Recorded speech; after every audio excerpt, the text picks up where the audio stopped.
मौर्य साम्राज्य lesson number 17 है। मौर्य साम्राज्य का कालखंड 322 ईसा पूर्व से 185 ईसा पूर्व तक रहा था। कितना? 322 ईसा पूर्व से 185 ईसा पूर्व। मौर्य राजवंश की साहित्यिक स्रोतों से जानकारी। ब्राह्मण साहित्य के अनुसार मौर्य क्या थे? शूद्र थे। जैन व बौद्ध साहित्य के अनुसार क्षत्रिय थे। जैन व बौद्ध साहित्य के अनुसार क्या थे? क्षत्रिय थे। मुद्रा राक्षस के अनुसार ब्रिसल निम्न वर्गीय थे। रोमिला थापर के अनुसार वैश्य थे। सर्वाधिक मान्य मत क्या है? क्षत्रिय। चंद्रगुप्त मौर्य का शासनकाल 322 ईसा पूर्व से 298 ईसा पूर्व तक रहा था। चंद्रगुप्त ने नंद वंश के घनानंद का अंतिम शासक कौन था? घनानंद को हराकर 322 ईसा पूर्व में मौर्य वंश की स्थापना की। घनानंद को हराने के लिए चाणक्य विष्णुगुप्त शर्मा ने चंद्रगुप्त की सहायता की तथा इसे 1000 करसापन में खरीदा। चंद्रगुप्त ने तक्षशिला में शिक्षा प्राप्त की थी। 322 ईसा पूर्व में चंद्रगुप्त मौर्य मगध की राजगद्दी पर बैठा तथा इसका वास्तविक संस्थापक बना। मौर्य वंश का वास्तविक संस्थापक कौन था? चंद्रगुप्त मौर्य। जस्टिन ने या यूनानी इतिहासकारों ने चंद्रगुप्त मौर्य को सेंड्रोकोटस एवं एंड्रोकोटस के रूप में उल्लेखित किया है। विलियम्स जोन्स ने बताया है कि चंद्रगुप्त मौर्य ही सेंड्रोकोटस है। किसने बताया था कि चंद्रगुप्त मौर्य ही सेंड्रोकोटस है? विलियम जोन्स ने बताया था। 305 ईसा पूर्व में चंद्रगुप्त मौर्य ने सिकंदर के सेनापति सेल्यूकस निकेटर को पराजित किया था। सेल्यूकस निकेटर को किसने पराजित किया था? चंद्रगुप्त मौर्य ने। इसके परिणाम स्वरूप निकेटर ने अपनी पुत्री हेलेना का विवाह चंद्रगुप्त के साथ किया तथा यह भारत का पहला अंतर्राष्ट्रीय विवाह था। भारत का पहला अंतर्राष्ट्रीय विवाह कौन किया था? चंद्रगुप्त मौर्य के साथ हेलेना का शादी हुआ था। अर्थशास्त्र पुस्तक के लेखक कौटिल्य चाणक्य को माना जाता है। इसका संबंध राजनीति विज्ञान से है। अर्थशास्त्र पुस्तक का संबंध किस विषय से है? तो इसका संबंध राजनीतिक विज्ञान से है। अर्थशास्त्र प्रथम भारतीय पुस्तक है जिसकी तुलना मैकियावेली की प्रसिद्ध पुस्तक प्रिंस से की जाती है। किससे की जाती है? प्रिंस से की जाती है। यह मैकियावेली की पुस्तक है। भारत का प्रथम प्रभुत्व संपन्न शासक चंद्रगुप्त मौर्य को माना जाता है। चंद्रगुप्त मौर्य का आध्यात्मिक गुरु कौन था? भद्रबाहु था। इसने जैन धर्म ग्रहण किया। चंद्रगुप्त मौर्य ने अपने जीवन के अंतिम दिन में श्रवणबेलगोला कहाँ है? कर्नाटक की पहाड़ियों पर गुजारे थे। श्रवणबेलगोला का मंदिर जैन धर्म से संबंधित है। श्रवणबेलगोला का मंदिर किस धर्म से संबंधित है? तो यह जैन धर्म से संबंधित है। कुसुमपुर पाटलिपुत्र का प्राचीन नाम है। भारत में दास प्रथा विद्यमान नहीं थी। यह विवरण मेगास्थनीज ने दिया। किसने दिया था? मेगास्थनीज ने। विशाखदत्त द्वारा लिखित पुस्तक मुद्रा राक्षस में चंद्रगुप्त मौर्य के लिए ब्रिसल शब्द का प्रयोग किया गया है। किस शब्द का? ब्रिसल शब्द का प्रयोग किया गया है। पाटलिपुत्र शहर के महलों को देखकर यह विवरण फाहियान ने दिया कि यह मनुष्य द्वारा न बनाकर दैत्यों या असुरों के द्वारा बनाए गए हैं। युद्ध की संधि शर्तों के अनुसार निकेटर ने आर्या आराचोसिया गेड्रोसिया पारोपामी साडे के क्षेत्र चंद्रगुप्त मौर्य को सौंप दिए। इसकी जानकारी हमें यूनानी इतिहासकार एस्ट्रोबो व एप्पियानस देते हैं। चंद्रगुप्त यूनानियों को भारत से बाहर निकाल देता है तो इसे भारत का मुक्तिदाता भी कहा जाता है। भारत का मुक्तिदाता किसको कहा जाता है? चंद्रगुप्त मौर्य को। सिकंदर ने अपना एक राजदूत मेगास्थनीज जी को चंद्रगुप्त के दरबार में भेजा। प्लूटार्क के अनुसार चंद्रगुप्त मौर्य ने भी सेल्यूकस निकेटर को 500 हाथी उपहार में दिए थे। मेगास्थनीज ने एक पुस्तक इंडिका लिखी। कौन सी पुस्तक लिखी थी? मेगास्थनीज ने इंडिका पुस्तक लिखी थी। इसमें मौर्य साम्राज्य के नगरीय प्रशासन व सैन्य प्रशासन के बारे में वर्णन किया गया है और इसमें बताया गया है कि प्रशासन के नियंत्रण के लिए 6 समितियों का निर्माण किया गया था। कितने समितियों का निर्माण किया गया था? 6 समितियों का निर्माण किया गया था। मेगास्थनीज ने मौर्यों के महलों का भी वर्णन किया है जिसमें लकड़ी व पत्थरों का प्रयोग किया गया है। इंडिका में पाटलिपुत्र का वर्णन किया है। इंडिका में पाटलिपुत्र का वर्णन किया, जिसमें पाटलिपुत्र को पॉलीब्रोथा नाम दिया गया है। पाटलिपुत्र को क्या नाम दिया गया है? पॉलीब्रोथा नाम दिया गया है, जो गंगा व सोन नदी के संगम पर स्थित है तथा इसमें 570 बुर्ज और 64 मीनार है। कितने बुर्ज हैं? 570 बुर्ज और 64 मीनार है। मेगास्थनीज ने मौर्य समाज को 7 वर्गों में विभाजित किया, परंतु यह कथन प्रमाणित नहीं है। चाणक्य ने अर्थशास्त्र नामक ग्रंथ लिखा, जो संस्कृत भाषा में। अर्थशास्त्र किस भाषा में है? संस्कृत भाषा में है, और इसमें 15 अधिकरण। कितने? अर्थशास्त्र में कितने अधिकरण है? 15 अधिकरण है और 180 प्रकरण और लगभग 4000 श्लोक है। यह राजनीति विषय पर आधारित पुस्तक है। यह किस पर आधारित पुस्तक है? राजनीति विषय पर आधारित पुस्तक है। चंद्रगुप्त जैन धर्म का अनुयायी था। चंद्रगुप्त किस धर्म का अनुयायी था? जैन धर्म का अनुयायी था तथा अपने जीवन के अंतिम समय में पुत्र के पक्ष में शासन त्याग कर जैन मुनि भद्रबाहु से जैन धर्म की दीक्षा लेकर श्रवणबेलगोला, कहाँ पे?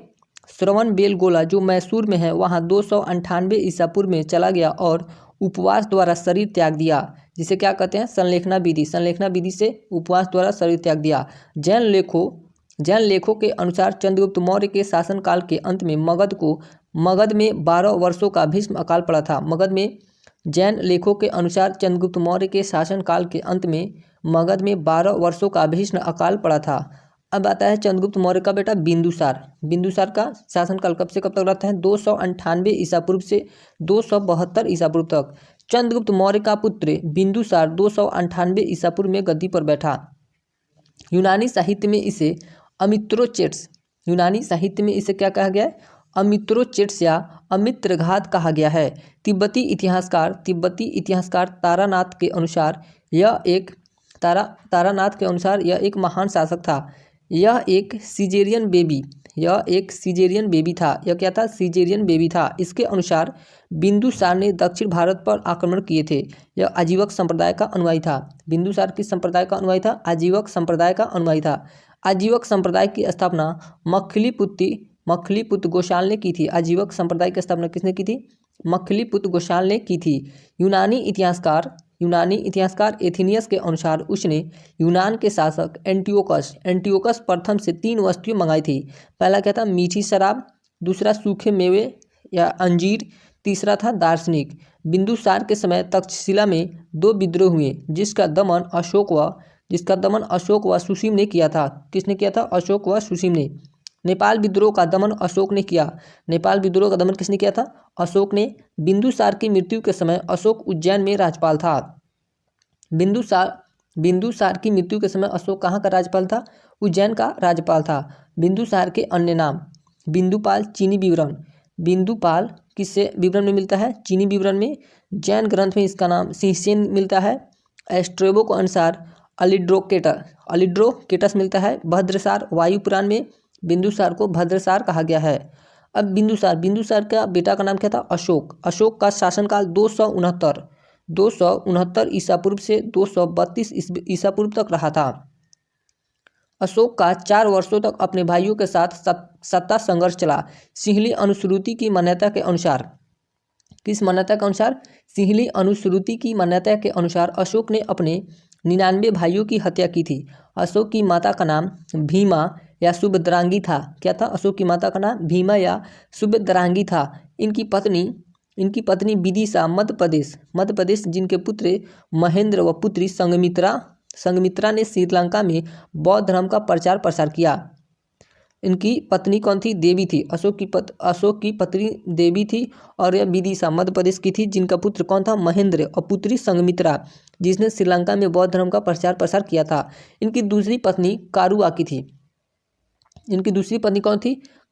थी। और बेटा तीवर, जिनका एक अभिलेख मिलता है। अशोक ने क्रोधित होकर तिस्य रक्षिता को जीवित जला दिया था। अशोक ने क्रोधित होकर किसको जीवित जला दिया था? तिस्य रक्षिता को जीवित जला दिया था। अशोक का राज्य अभिषेक 269 ईसा पूर्व में हुआ था।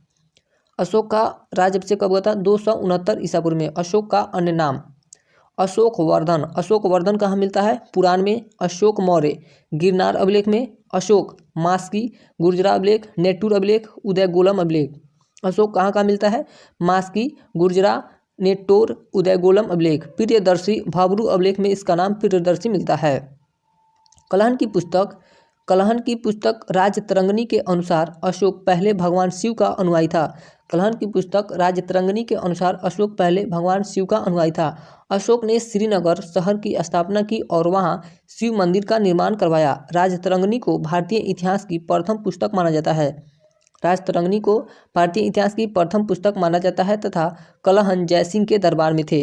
अशोक ने नेपाल में भी ललित पाटन शहर बसाया था।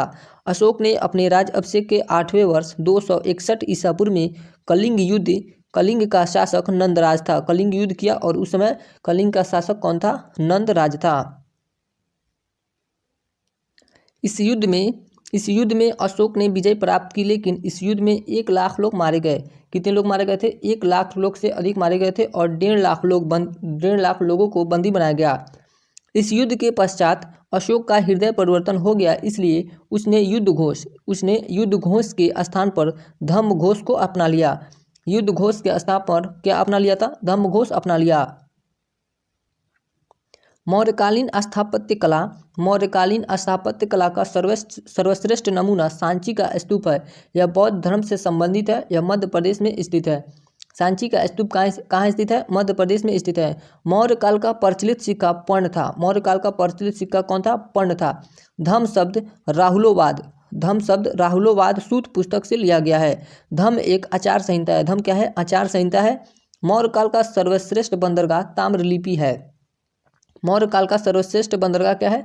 ताम्रलिपि है। कंटक शोधक शब्द न्यायालय के लिए प्रयुक्त हुआ है। भाग बलि पर्णय 20टी एक कर थे। क्या थे?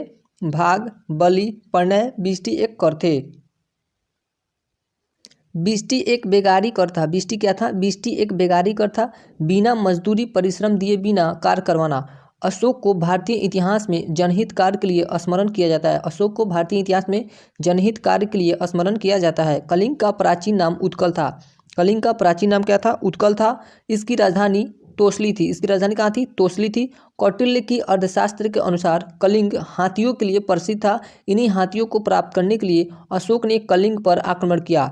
सिंहली अनुश्रुतियों दीपवंश तथा महावंश के अनुसार अशोक को उसके शासन के 4थे वर्ष निग्रोथ नामक भिक्षु ने बौद्ध धर्म में दीक्षित किया था। इसके बाद अशोक मोगली पुत्तिस से प्रभावित हुआ और बौद्ध धर्म में रुचि रखने लगा। दिव्यावदान क्या है? बौद्ध साहित्य। दिव्यावदान के अनुसार अशोक को बौद्ध धर्म में दीक्षित करने का श्रेय उपगुप्त को दिया जाता है। किसको दिया जाता है? उपगुप्त को दिया जाता है। चीनी यात्री ह्वेनसांग इसका समर्थन करता था। अशोक ने अपने शासन के दौरान सर्वप्रथम बौद्ध गया का धम्म यात्रा की और 20वें वर्ष में लुम्बिनी की यात्रा की थी। 20वें वर्ष में लुम्बिनी की यात्रा की थी। भाब्रू शिलालेख बैराठ राजस्थान में स्थित है। भाब्रू शिलालेख में अशोक के बौद्ध होने का सबल प्रमाण मिलता है, जिसमें अशोक स्पष्ट बुद्ध, धम्म और संघ का अभिवादन करता है, जिन्हें बौद्ध धर्म में त्रिरत्न कहा गया है। बुद्ध, धम्म, संघ को बौद्ध धर्म में क्या कहा गया है? त्रिरत्न कहा गया है। भाब्रू शिलालेख में ही अशोक स्वयं को मगध राज या मगध का राजा बताता है। भारत में सर्वप्रथम शिलालेख का प्रचलन अशोक ने किया। भारत में सर्वप्रथम शिलालेख का प्रचलन किसने किया था? अशोक ने किया था। अशोक ने धम्म के प्रचार प्रसार हेतु जगह जगह लेख उत्कीर्ण करवाए थे। अशोक को इसकी प्रेरणा ईरानी शासक डेरियस प्रथम तथा दारा प्रथम से मिली थी। इसकी खोज 1750 ईसा पूर्व में टी फैंतलर ने की थी। इसकी खोज किसने की थी? 1750 ईसा पूर्व में टी फैंतलर ने की थी। 1837 ईसा पूर्व में जेम्स प्रिंसप ने सर्वप्रथम पढ़ने का सफलता प्राप्त हुआ। इसके उत्कीर्णकर्ता चापड़ या कापड़ थे। कौन थे? चापड़ या कापड़ थे। अभिलेखों का विषय प्रशासनिक होता था, लेकिन अर्थ से संबंधित लेखक रुमनदेही अभिलेख है, जो कर नीति से संबंधित है। रुमनदेही अभिलेख किस नीति से संबंधित है? तो यह कर नीति से संबंधित है, जिसमें अशोक लुम्बिनी यात्रा के समय भू राजस्व कर की दर को 1/6 भाग से घटाकर 1/8 कर दी थी। लुम्बिनी यात्रा के समय भू राजस्व कर की दर को 1/6 भाग से घटाकर 1/8 कर दी गई थी।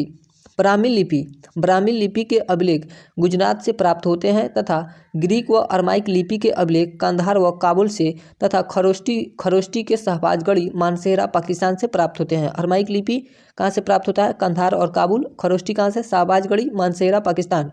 और ब्राह्मी लिपि गुजरात से प्राप्त होता है। ब्राह्मी लिपि अभिलेखों की लिपियाँ।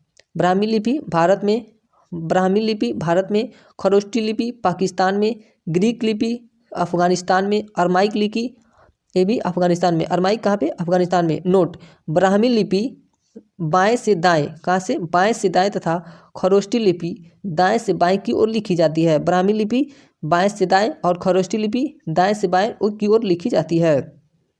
द्विभाषीय अभिलेख होते हैं जिसमें दो लिपियाँ सम्मिलित होती हैं, जिसमें गांधार शेर सार एकोना अभिलेख प्राप्त हुआ है जो ग्रीक व अरमाइक मिश्रित लिपि में था। अशोक ने अभिलेखों को 3 भागों में विभाजित किया था। अशोक ने कितने भागों में अभिलेख को विभाजित किया था? 3 भागों में विभाजित किया था। अशोक के लेख पहला था शिलालेख, दूसरा स्तंभ लेख, तीसरा गुहा लेख। शिलालेख भी 2 भागों में बांटा जाता है, पहला बृहत लेख, दूसरा लघु लेख। लघु शिलालेख और बृहत शिलालेख। स्तंभ लेख भी 2 प्रकार का हुआ है, बृहत स्तंभ लेख और लघु स्तंभ लेख। अशोक ने 8 स्थानों पर बृहत शिलालेख लगवाए जिसकी संख्या 14 है। अशोक ने 8 स्थानों पर बृहत शिलालेख लगवाए जिनकी संख्या कितनी है? 14 है। बृहत शिलालेख शहबाजगढ़ी पाकिस्तान से प्राप्त हुआ है। शहबाजगढ़ क्या है? पाकिस्तान। पेशावर मानसेरा पाकिस्तान से प्राप्त हुआ है। कालसी देहरादून उत्तराखंड। जूनागढ़ गिरनार ये गुजरात में है। धौली उड़ीसा में है। जोगढ़ उड़ीसा में है। सोपारा महाराष्ट्र के थाने में है। एरीगुड़ी आंध्र प्रदेश कर्नूल में है। अशोक के शिलालेख और उनके विषय। शिलालेख विषय। पहला शिलालेख पशु वध पर प्रतिबंध लगाया। पहला शिलालेख में क्या लगाया गया? पशु वध पर प्रतिबंध लगाया, यानी पशु की हत्या नहीं की जा सकती है। दूसरा शिलालेख मनुष्य व पशु चिकित्सालयों का निर्माण करवाया, लोक कल्याणकारी कार्य किए हैं। दूसरा शिलालेख में लोक कल्याणकारी कार्य के बारे में बताया गया है। तीसरा शिलालेख राजुक की नियुक्ति की तथा राजकीय अधिकारियों की हर 5 वर्ष पर राज्य भ्रमण करने का आग्रह किया। चौथा शिलालेख में भैरी घोष रण्य घोष की जगह धम्म घोष की घोषणा की। 5वां शिलालेख धम्म महामंत्रों की नियुक्ति की है। 6ठा शिलालेख में प्रतिवेद को रिपोर्टर को आदेश दिए प्रशासनिक सुधार किए। 7वां शिलालेख धम्म यात्राओं का विवरण। 7वां शिलालेख में क्या है? धम्म यात्राओं का विवरण है। 8वां शिलालेख आखेट यात्रा के स्थान पर धम्म यात्रा का प्रतिपादन किया। आखेट यात्रा के स्थान पर क्या किया था? धम्म यात्रा का प्रतिपादन किया था। 9वां शिलालेख मंगलाचरण समारोह के स्थान पर धम्म मंगलाचरण प्रारंभ किए। सच्ची भेंट तथा सच्चे शिष्टाचार का उल्लेख है। 10वां शिलालेख में धम्म की श्रेष्ठता के नारे पर बल दिया गया है। 10वां शिलालेख में धम्म की श्रेष्ठता के नारे पर बल दिया गया है। राजा व उच्च अधिकारी हमेशा प्रजा के हित में सोचे। अब है 11वां शिलालेख धम्म की कामना धम्मदान नीति। अब है 12वां शिलालेख धार्मिक सहिष्णुता की नीति का उल्लेख 12वां शिलालेख में मिलता है। 13वां शिलालेख कलिंग युद्ध का वर्णन।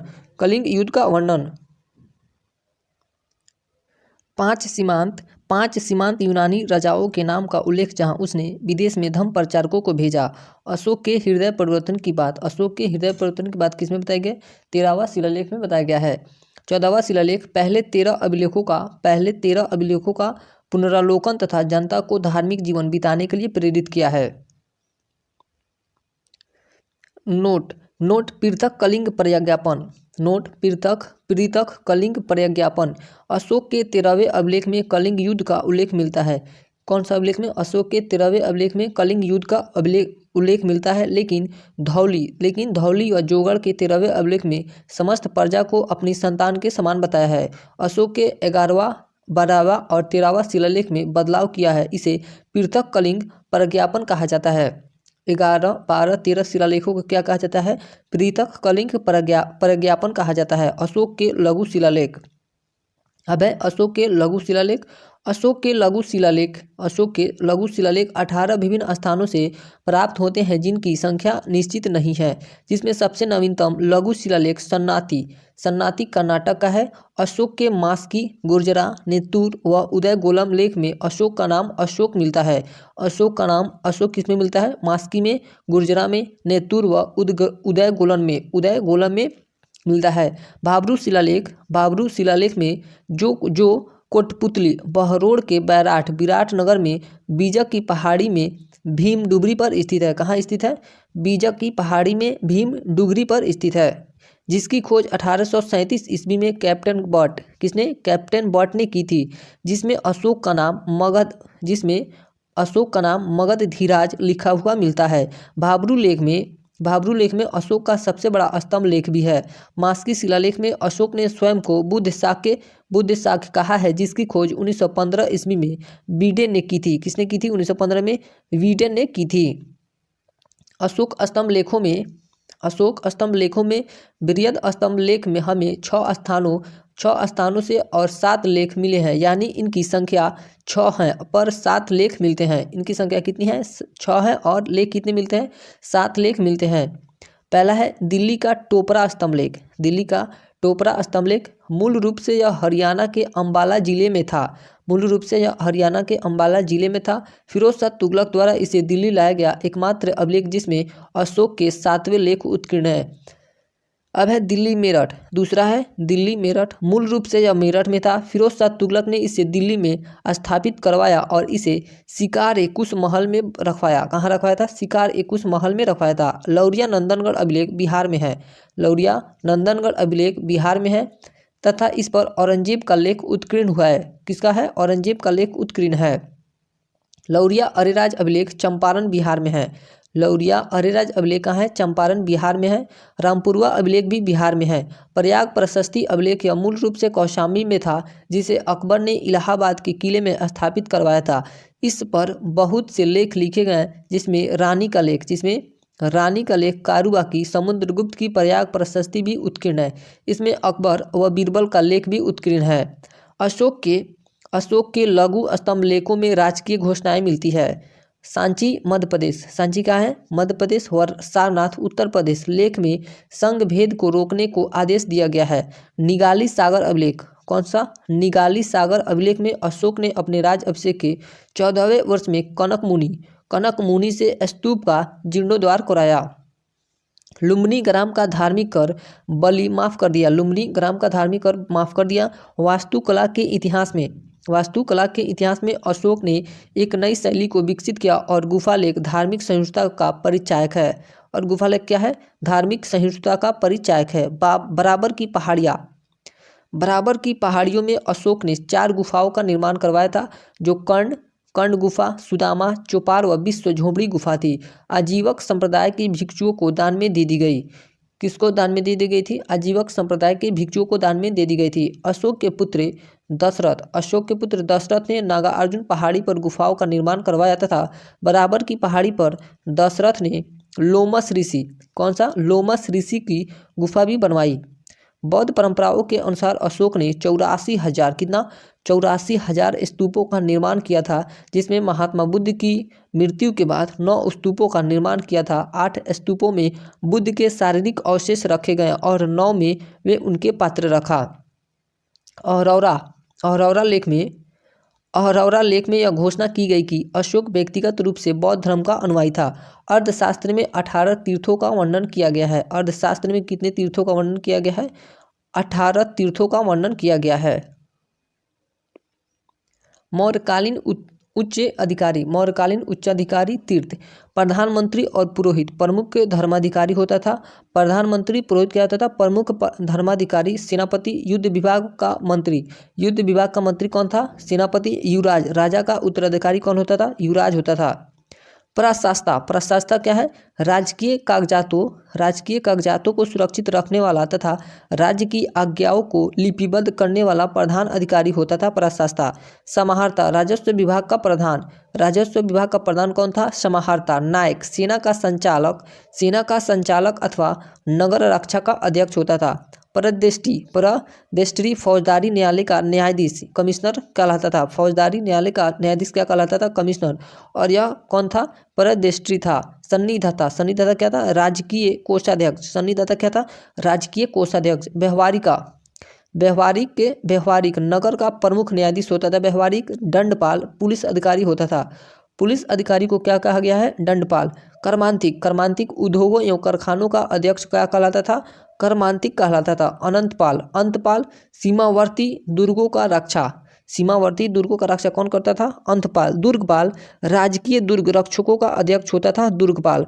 नागरक या पौर नगर कोतवाल या नगर का प्रमुख अधिकारी पौर कहलाता था। दौवारी क्या होता था? राजमहलों की देखरेख करने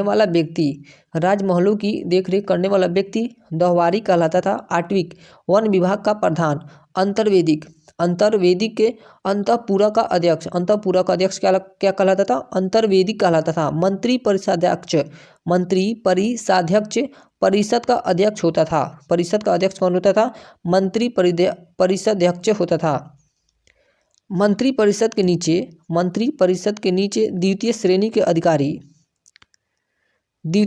के अधिकारी थे जिन्हें अध्यक्ष कहा जाता था। अर्थशास्त्र में 26 अध्यक्षों का उल्लेख मिलता है। अर्थशास्त्र में कितने अध्यक्षों का उल्लेख मिलता है? 26 अध्यक्षों का उल्लेख मिलता है। अर्थशास्त्र में प्रमुख 4 व्यापारिक राजमार्गों का भी वर्णन है। कौटिल्य बताते हैं कि उत्तरापथ की अपेक्षा दक्षिणापथ अधिक महत्वपूर्ण थे। अशोक के समय प्रांतों की संख्या 4 से बढ़ाकर 5 कर दी गई थी। अशोक के समय प्रांतों की संख्या 4 से बढ़ाकर कितनी कर दी गई थी? 5 कर दी गई थी। प्रांतों का शासन राजवंशीय कुमार या आर्यपुत्र नामक पदाधिकारियों द्वारा होता था। मौर्य प्रांत उत्तरापथ की राजधानी क्या थी? तक्षशिला। दक्षिणापथ की राजधानी सुवर्णगिरी। अवंती राष्ट्र की राजधानी क्या थी? उज्जैनी। कलिंग की राजधानी क्या थी? तोसली। प्राची मध्य प्रदेश में है, इसकी राजधानी क्या थी? पाटलिपुत्र। प्रांतों को चक्र कहा जाता था। प्रांतों को क्या कहा जाता था? चक्र कहा जाता था। प्रांतों का विभाजन विषय में किया गया था कि जो विषयपति के अधीन होते थे। जिले का प्रशासनिक अधिकारी शासक स्थानिक था जो समाहर्ता के अधीन था। किसके अधीन था? समाहर्ता के अधीन था। मेगास्थनीज के अनुसार नगर का प्रशासन 30 सदस्यों का एक मंडल करता था जो 6 समितियों में विभाजित था। प्रत्येक समिति में 5 सदस्य होते थे। प्रत्येक समिति में कितने सदस्य होते थे? 5 सदस्य होते थे। नगरीय प्रशासनिक समिति व उसके कार्य। प्रथम समिति के कार्य क्या थे? उद्योग शिल्पों के लिए प्रथम समिति कार्य करती थी। द्वितीय समिति विदेशियों की देखभाल कौन करता था? द्वितीय समिति करती थी। तृतीय समिति जन्म मरण। चतुर्थ समिति व्यापार वाणिज्य के लिए। पंचम समिति वस्तुओं का विक्रय के लिए। छठी समिति बिक्री कर का कार्य कौन करती थी? छठी समिति करती थी। विक्रय कर के रूप में मूल्य का 10वां भाग वसूला जाता था। कितना भाग वसूला जाता था? मूल्य का 10वां भाग वसूला जाता था। एग्रोनोमाई मेगास्थनीज के अनुसार मार्ग निर्माण अधिकारी था। सैन्य व्यवस्था में मेगास्थनीज के अनुसार सैन्य विभाग 6 समितियों में विभक्त था और प्रत्येक समिति में 5 सदस्य होते थे। सैनिक प्रबंधन की देखरेख करने वाला अधिकारी अंतपाल कहलाता था। सैनिक प्रबंधन की देखरेख करने वाला अधिकारी क्या कहलाता था? अंतपाल कहलाता था। सैन्य विभाग का सबसे बड़ा अधिकारी सेनापति होता था। प्लिनी नामक यूनानी लेखक के अनुसार चंद्रगुप्त की सेना 6 लाख पैदल सिपाही। कितना? 6 लाख पैदल सिपाही तथा 30,000 घुड़सवार और 9,000 हाथी थे। 30,000 घुड़सवार, 6 लाख पैदल सिपाही और 9,000 हाथी थे। सैन्य समिति एवं उनके कार्य। प्रथम समिति जल सेना का निरीक्षण कार्य क्या करता था? जल सेना का निरीक्षण करता था। द्वितीय समिति यातायात एवं रसद सामग्री का निरीक्षण करता था। तृतीय समिति पैदल सेना का निरीक्षण करती थी। चतुर्थ समिति अश्व सेना का निरीक्षण करती थी। पंचम समिति गज सेना का निरीक्षण करती थी। षष्ठ समिति रथ सेना का निरीक्षण करती थी। मेगास्थनीज के अनुसार मेगास्थनीज ने भारतीय समाज को 7 वर्गों में विभाजित किया था। कितने वर्गों में विभाजित किया था? 7 वर्गों में विभाजित किया था। दार्शनिक, व्यापारी, किसान, कारीगर, चरवाह, सैनिक, मंत्री व मंत्री व परामर्शदाता। और सातवां था गुप्तचर। अर्थशास्त्र में गुप्तचर को गुण पुरुष कहा गया है। अर्थशास्त्र में गुप्तचर को क्या कहा गया है? गुण पुरुष कहा गया है। एक ही स्थान पर रहकर कार्य करने वाले गुप्तचर को संस्था कहा जाता था तथा एक स्थान से दूसरे स्थान पर भ्रमण करके कार्य करने वाले गुप्तचर को संचार कहा जाता था। मौर्य शासन में पुरुषों के साथ महिला अंगरक्षक भी होती थी। मौर्य शासन में पुरुषों के साथ महिला अंगरक्षक भी होती थी। अर्थशास्त्र में भूमि छिद्र न्याय का वर्णन किया गया है। सरकारी भूमि को सीता भूमि कहा जाता था। सरकारी भूमि को क्या कहा जाता था? सीता भूमि कहा जाता था। बिना वर्षा के अच्छी खेती होने वाली भूमि को अदेव मातृक कहा जाता था। क्या कहा जाता था? अदेव मातृक कहा जाता था। एरियन ने गुप्तचरों को ओवरसियर तथा एस्ट्रोबो ने इंस्पेक्टर कहा है।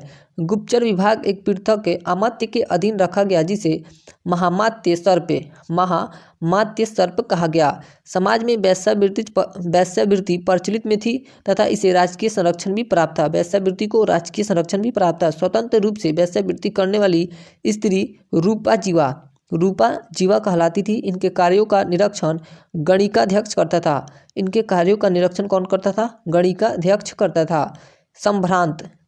संभ्रांत घर की स्त्रियां प्रायः घर के अंदर ही रहती थी। कौटिल्य ने ऐसी स्त्रियों को अनिष्कासनी कहा है। क्या कहा है?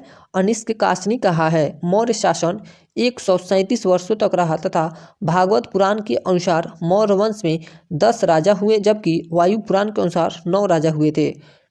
भागवत पुराण के अनुसार मौर्य वंश में कितने राजा हुए थे? 10 राज, जबकि वायु पुराण के अनुसार 9 राजा हुए थे। मौर्यकालीन अर्थव्यवस्था में दासों का महत्वपूर्ण योगदान था। मेगास्थनीज के अनुसार मौर्य काल में दास प्रथा नहीं थी। मौर्य शासन में 2 प्रकार की न्यायिक व्यवस्था थी जिसमें धर्मस्थीय व्यवस्था एवं कंटक शोधन न्यायालय थे। राजू को क्षेत्रीय न्यायाधीश गणराज्य न्यायाधीश कहते थे। मौर्य वंश का अंतिम शासक बृहद्रथ था। मौर्य वंश का अंतिम शासक कौन था? बृहद्रथ था। इसकी हत्या उसके सेनापति पुष्यमित्र शुंग कौन किया था? पुष्यमित्र शुंग ने 185 ईसा पूर्व में कर दी और मगध पर शुंग वंश की नींव डाली। अब है लेसन नंबर 18 मौर्योत्तर काल। लेसन नंबर 18 मौर्योत्तर काल। पहला शासन कौन किया था? शुंग वंश। दूसरा कर्ण वंश, सातवाहन वंश, इंडो ग्रीक, शक वंश, कुषाण वंश। अब है उसके बाद है 7वां संगम काल। संगम काल में कितने वंश हुए थे? चेर वंश, चोल वंश, पांड्य वंश। चेर वंश, चोल वंश, पांड्य वंश। शुंग वंश का शासनकाल 185 ईसा पूर्व से लेकर 75 ईसा पूर्व तक रहा था। बाणभट्ट की हर्षचरित के अनुसार पुष्यमित्र शुंग ने अंतिम मौर्य शासक बृहद्रथ की हत्या कर दी। पुष्यमित्र शुंग वंश का संस्थापक पुष्यमित्र 184 ईस्वी था। पुष्यमित्र शुंग का स्थापना कौन किया था? पुष्यमित्र शुंग ही ने किया था। यह स्वयं ब्राह्मण जाति का था। इसने ब्राह्मण धर्म को संरक्षण दिया। बौद्ध साहित्य में पुष्यमित्र को बौद्ध धर्म का दुश्मन बताया गया है क्योंकि इसने पाटलिपुत्र के कुक्कुटराम विहार को तोड़ने का कई बार प्रयास किया था। दिव्यावदान के अनुसार इसने अशोक द्वारा निर्मित 84,000 स्तूपों को तुड़वा दिया था। कितना? 84,000 स्तूपों को तुड़वा दिया था। नोट: इस वंश की उत्पत्ति के बारे में कोई निश्चित जानकारी नहीं है। संभवतः शुंग उज्जैन प्रदेश के थे जहां इनके पूर्वज मौर्यों की सेवा में थे सेनापति के रूप में। पुष्यमित्र ने 2 अश्वमेध यज्ञों का आयोजन करवाया जिसकी पुष्टि पतंजलि के महाभाष्य होती है। पतंजलि को अश्वमेध यज्ञों का पुरोहित बताया गया है। पुरोहित बताया गया है। शुंग वंश के समय इंडो ग्रीक यौनो शासक मिनांडर ने आक्रमण किया जिसको पुष्यमित्र ने पराजित किया, जिसकी जानकारी गार्गी संहिता से मिलती है। किससे मिलती है? गार्गी संहिता से मिलती है। पतंजलि की पुस्तक कौन कौन से थे? योग दर्शन, योग सूत्र, महाभाष्य, पाणिनि के अष्टाध्यायी टीका, भागभद्रे। शुंग वंश का 9वां शासक था। शुंग वंश का कौन सा शासक था? यह 9वां शासक था। इसके दरबार में इंडो ग्रीक शासक एंटियोल किड्डास का दूत हेलियोडोरस आया था। हेलियोडोरस किसके शासनकाल में आया था? भागभद्र के काल में आया था तथा इसने भागवत धर्म को स्वीकार किया। हेलियोडोरस हेलियोडोरस ने विदिशा के बेस नगर में गरुड़ स्तंभ स्थापित कराया। देवभूति, शुंग वंश का अंतिम शासक कौन था? देवभूति था। शुंग वंश का अंतिम शासक देवभूति था। इस समय शुंग वंश की राजधानी विदिशा थी। सांची स्तूप का विस्तार भी इनके समय में हुआ। सांची स्तूप का विस्तार भी इनके समय में हुआ। इसकी हत्या 73 ईसा पूर्व में वसुमित्र कर्ण वासुदेव ने कर दी थी। किसने की थी? वासुदेव ने की थी। कर्ण वंश के संस्थापक वासुदेव कर्ण थे। कर्ण वंश के अंतिम शासक कौन था? सुशर्मा था। अब है सातवाहन वंश। सातवाहन वंश की स्थापना सिमुक ने 30 ईसा पूर्व में की थी। कब की थी? 30 ईसा पूर्व में की थी। सिमुक ने कर्ण वंश के अंतिम शासक सुशर्मा की हत्या कर सातवाहन वंश स्थापित किया। यह एक मातृसत्तात्मक समाज वंश था, क्योंकि नाम के आगे माता के गोत्र का वर्णन है। किसका? नाम के आगे माता का नाम लगाया जाता था। सातवाहनों ने अपनी राजधानी प्रतिष्ठान में स्थापित की। सातकर्णी प्रथम इस वंश का पहला प्रसिद्ध शासक था। इसकी जानकारी नागनिका के नानाघाट अभिलेख से मिलती है। किससे? नागनिका के नानाघाट अभिलेख से मिलती है। गाथा सप्तशती की रचना सातवाहन नरेश हाल ने की थी। यह प्राकृत भाषा का ग्रंथ है। यह किस भाषा का ग्रंथ है? प्राकृत भाषा का ग्रंथ है। सातवाहन नरेश हाल साहित्यकार एवं कवि भी थे। सातवाहन शासकों के समय प्रसिद्ध साहित्यकार गुणाध्याय कौन था? गुणाध्याय भी थे। इन्होंने वृहत कथा की रचना की। सातवाहन वंश का महानतम शासक गौतमीपुत्र सातकर्णी था। गौतमीपुत्र सातकर्णी ने वेणुकटक स्वामी की उपाधि धारण किया था। वेणुकटक स्वामी की उपाधि किसने धारण किया था? गौतमीपुत्र सातकर्णी ने धारण किया था।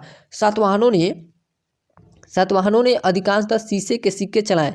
किसके सिक्के? शीशे के सिक्के किसने चलाए थे? सातवाहन शासकों ने। सातवाहन शीशे का आयात रोम से करते थे।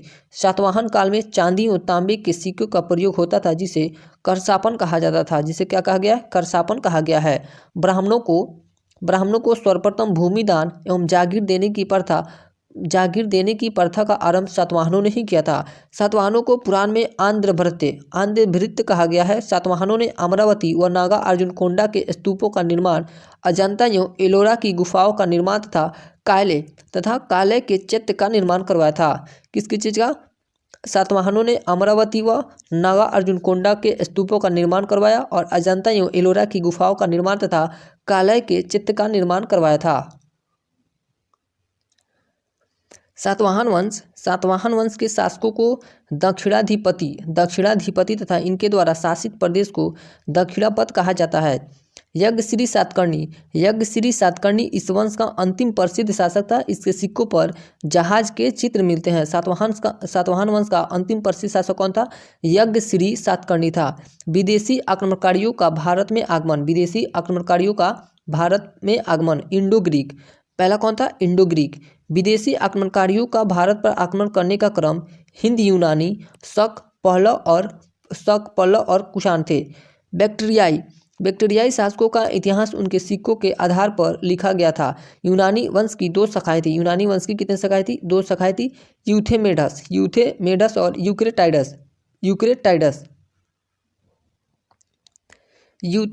यूथेमेड्स शाखा के संस्थापक डेमेट्रियस थे। यह प्राचीन शाखा है। इसकी राजधानी साकल का स्यालकोट थी। इसकी राजधानी कहाँ थी? स्यालकोट थी। डेमेट्रियस ने अपने पिता की स्मृति में यूथिडेमिया नामक नगर बसाया। मिलिंद पन्हो नामक ग्रंथ में मीनांडर एवं बौद्ध भिक्षु नागसेन के बीच वार्तालाप का संकलन है। यूक्रेटाइडस को यूनानी स्रोतों में एशिया का संरक्षण कहा गया है। एशिया का संरक्षक किसे कहा गया? यूक्रेटाइडस को यूनानी स्रोतों में। भारत में सबसे पहले सोने के सिक्के यूनानियों ने ही जारी किए। सिक्कों पर राजाओं के चित्र एवं तिथि लेखन की परिपाटी को यूनानियों ने ही शुरू किया था। यूनानियों ने ही भारतीयों को हेलेनिस्टिक कला से परिचित कराया, जिसमें बाद में भारत में गांधार शैली का रूप ले लिया। गार्गी संहिता के अनुसार भारत ज्योतिष शास्त्र के लिए हमेशा यूनान का ऋणी रहेगा। सप्ताह का प्रचलन भी आरंभ हुआ। भारतीय नाट्यकला मतलब कि भारतीय नाटकों पर यूनानियों का प्रभाव पड़ा और विकास भी हुआ। रंगमंच के पर्दे को यौनिका कहा जाता है। रंगमंच के पर्दे को क्या कहा जाता है? यौनिका कहा जाता है। यूनानी भारतीय मसालों से भी परिचित हुए। काली मिर्च को यौवन प्रिय कहा जाता है। काली मिर्च को क्या कहा जाता है? यौवन प्रिय कहा जाता है। उसके बाद आए थे शक शासक।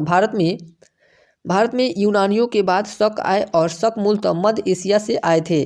शक चारागाह की खोज में भारत आए थे। शक किसके खोज में आए थे? चारागाह की खोज में भारत आए थे। भारतीय साहित्य में इन्हें सीथियन कहा गया है। भारतीय साहित्य में शकों को क्या कहा गया है? सीथियन कहा गया है। चीनी साहित्य में शकों को सई या सईवांग कहा जाता है। डेरियस के नक्शे रुस्तम अभिलेख में शकों का उल्लेख मिलता है।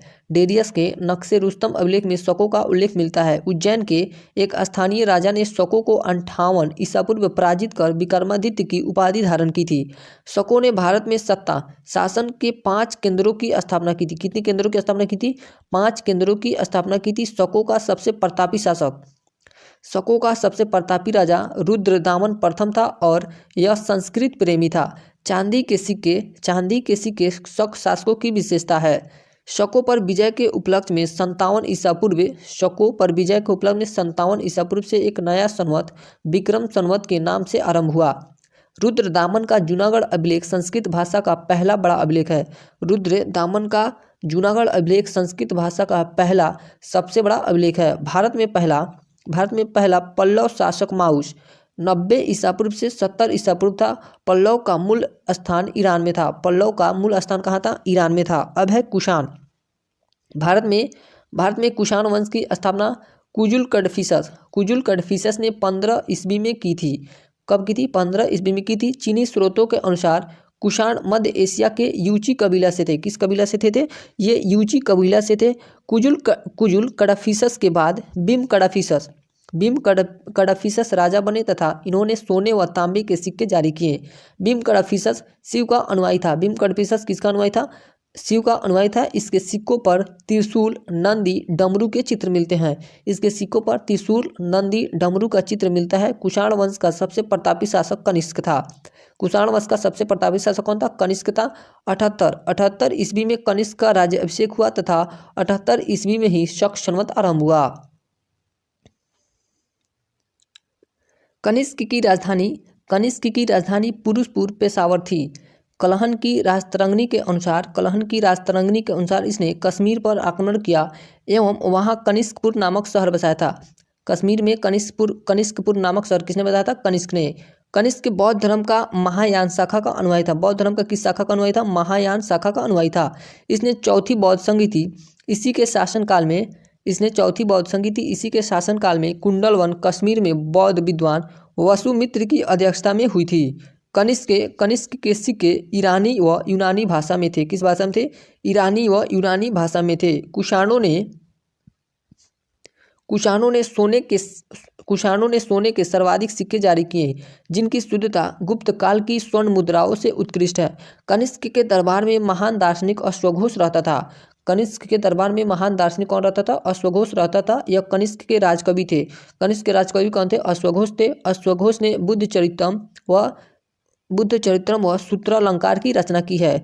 द्वैत शासन की अवधारणा को सर्वप्रथम कुषाण वंश ने अवगत कराया था। द्वैत शासन की अवधारणा को सर्वप्रथम किसने अवगत कराया था? कुषाण वंश ने अवगत कराया था।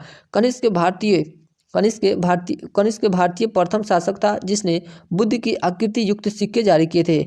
भारत का कांट, मिल्टन, वॉल्टेयर के नाम से अश्वघोष को जाना जाता है।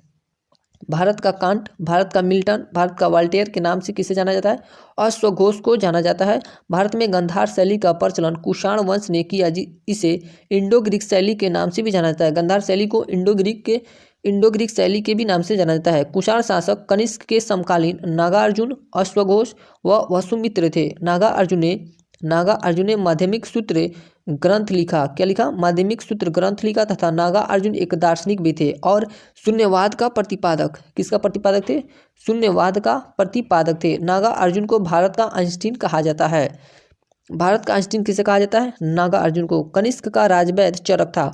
कनिष्क का राजवैद्य कौन था? चरक था, जिसने चरक संहिता की रचना की जो भारतीय चिकित्सा शास्त्र का विश्वकोश कहलाता है। विभाषा शास्त्र की रचना वसुमित्र ने की और बौद्ध धर्म का विश्वकोश विभाषा शास्त्र को कहा जाता है। बौद्ध धर्म का विश्वकोश किसे कहा जाता है? विभाषा शास्त्र को कहा जाता है। कनिष्क की मृत्यु 102 ईस्वी में हो गई। कुषाण वंश का अंतिम शासक वासुदेव था। कुषाण वंश का अंतिम शासक कौन था? वासुदेव था। वासुदेव शैव मतानुयायी था। वासुदेव क्या था? शैव मतानुयायी था। नोट, कनिष्क ने तक्षशिला में सिरकप नगर की स्थापना की थी। सिरकप नगर की स्थापना किसने की थी? कनिष्क ने। कुषाणों में मृत शासकों की मूर्तियों को मंदिर में रखा जाता था। कुषाण साम्राज्य में मार्गों पर सुरक्षा का प्रबंध था, जिसमें रेशम मार्ग पर नियंत्रण रखने वाले शासकों में सबसे प्रसिद्ध शासक कुषाण थे। रेशम मार्ग का आरंभ कनिष्क ने कराया था। रेशम मार्ग का आरंभ किसने कराया था? कनिष्क ने कराया था। इस समय वास्तुकला के क्षेत्र में सबसे अधिक विकास हुआ। सर्वाधिक बुद्ध की मूर्तियों का निर्माण गंधार कला के अंतर्गत हुआ तथा गंधार कला के लिए तक्षशिला प्रसिद्ध है। गंधार कला के लिए क्या प्रसिद्ध है? तक्षशिला प्रसिद्ध है। कनिष्क के काल में मथुरा शैली का विकास हुआ तथा मथुरा संग्रहालय में कुषाणकालीन मूर्तियों का संग्रह अधिक मात्रा में है। नोट, भारत में यूथोपिया से हाथी दांत व सोना आता था। भारत में यूथोपिया, कहाँ से? यूथोपिया से हाथी दांत व सोना आता था। अब है संगम युग। संगम का शाब्दिक अर्थ होता है साहित्यकारों की सभा। संगम का शाब्दिक अर्थ क्या होता है? साहित्यकारों की सभा, परिषद या संघ मंडली। इसका समय काल पहली से तीसरी शताब्दी है। नोट, रामशरण शर्मा के अनुसार संगम काल तीसरी से छठी शताब्दी है। रामशरण शर्मा के अनुसार संगम काल तीसरी से छठी शताब्दी है। तमिल साहित्यों का संकलन करने के उद्देश्य से संगमों का आयोजन किया गया। पांड्य शासकों के संरक्षण में कुल 3 संगम आयोजित किए गए थे। तीनों संगम किसके संरक्षण में आयोजित किए गए थे? पांड्य शासकों के। नोट, संगम साहित्य से हमें सुदूर दक्षिण के 3 प्रमुख राज्यों पांड्य, चोल तथा चेर के उद्भव और विकास का विवरण प्राप्त होता है। प्रथम संगम स्थान मदुरई में हुआ था। इसके अध्यक्ष कौन थे? ऋषि अगस्त्य ने की थी। 89 पांड्य राजाओं का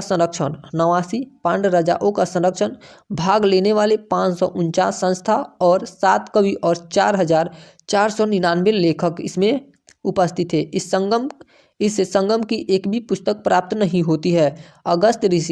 अगस्त ऋषि एवं ब्राह्मण कौटिल्य को वैदिक परंपरा आर्य संस्कृति को दक्षिण भारत में ले जाने का श्रेय प्राप्त है। द्वितीय संगम स्थान कपाटपुरम वर्तमान में अलावे समुद्र में विलीन हो गया। इस संगम की अध्यक्षता अगस्त ऋषि और उनकी मृत्यु के पश्चात तोल्कापियर कार्यकारी अध्यक्ष ने किया था। 59 पांड्य राजाओं का संरक्षण, कितना? 59 पांड्य राजाओं का संरक्षण, भाग लेने वाले 49 अकादमी सदस्य और 3700 कवि और 37 वर्ष तक चला था। यह कितने वर्ष तक चला था? 37 वर्षों तक चला था।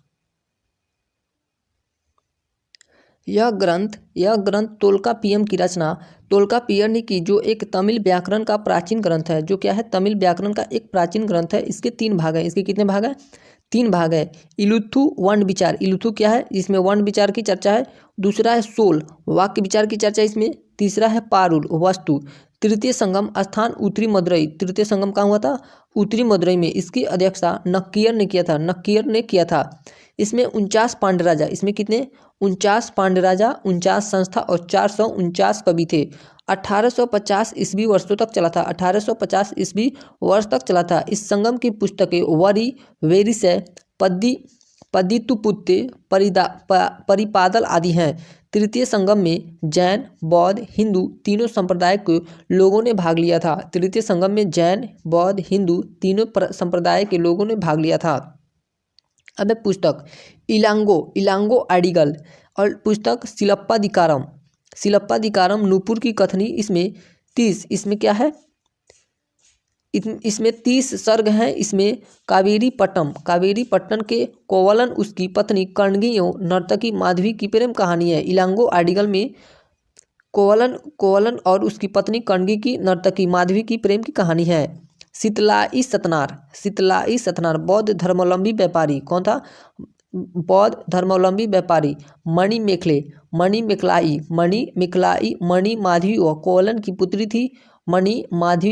की पुत्री थी। इसमें राजकुमार उदय कुमारन, इसमें क्या है? उदय कुमारन व मणि मेखलन की प्रेम की कहानी है। अब है तिरुक के देवर।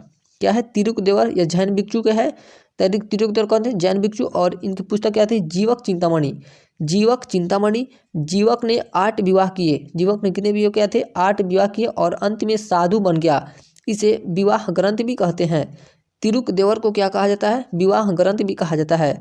तिरुवल्लुवर, तिरुवल्लुवर, तिरुकुराल, तिरुकुराल की रचना किया था तोल्कापियर। तोल्कापियर ने तोल्कापियम की रचना किया था रुद्र शर्मन। रुद्र शर्मन ने अहनानूर, अहनानूर की रचना किया था तिरुवल्लुवर।